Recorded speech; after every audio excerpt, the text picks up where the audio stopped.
Hello and welcome once again to an Arma 3 E3 showcase, this time taking a closer look at fire support options. We've got a few things that we can introduce here. We'll be engaging a stronger force from range, calling in an artillery strike, close air support, and taking a brief look at our prototype context-sensitive tutorial system. More on that later. So to give you an idea of the enemy strength, we'll take a look at the base from roughly half a click away. There are two anti-air vehicles, one over here somewhere, and one just there, which I'll need to engage before sending in a couple of attack choppers. Taking a look from a circling UAV, the thermal camera highlights heat signatures from personnel and vehicles with their engines switched on. I might have mentioned that we've already called in one strike, which we're seeing the results of there. And if I can get into position and get a sight of our second target, we'll use our hint system to help us call in another. We know that there's a fair number of features and complexity associated with our game. Even those things which perhaps aren't so complex are nevertheless non-standard, so we accept that it's up to us to help introduce functionality. Things like this hint system are intended to be an unobtrusive method of offering support to the player.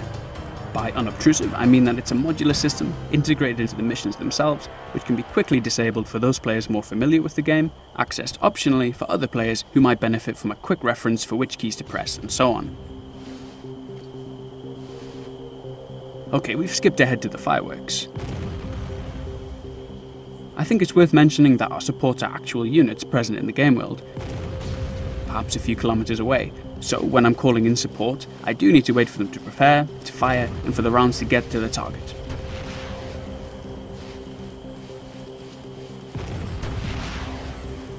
It also means that if the enemy is able to physically take my supports out, they won't be available to me.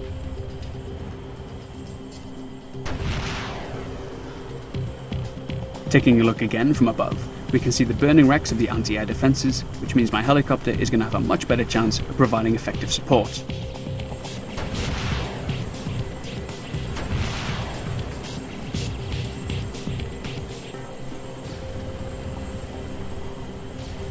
Skipping a little closer into the base, we can see what kind of damage we're doing. Now, obviously I'm not directly controlling these helicopters myself. That's not to say it's scripted though. It's a case of our AI determining the highest value targets and engaging them autonomously.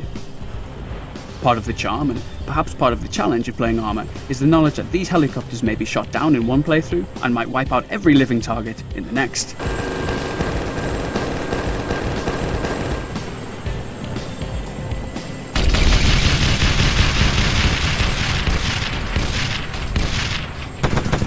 Here, for example, there's an enemy APC pinning me down. Perhaps on another playthrough, this vehicle wouldn't be here, or would have been taken out from a mile away by our air support. Now he's opened up on me though, he's made himself a much bigger target.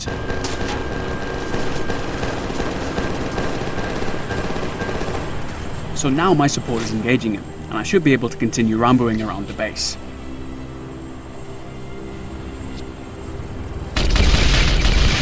Or not. Of course, I could record another playthrough and maybe not run around the enemy position like a headless chicken, but I kind of want to demonstrate this aspect of Arma. It's a challenge, sometimes it's brutal, but it's also one of the most unique combat gameplay experiences that you can find. If we can just remove a few of the wonky barriers getting in the way, provide more intuitive controls, create more natural responses, then we can set back and say, alright, this is Arma 3, this is our vision of war, now get to it.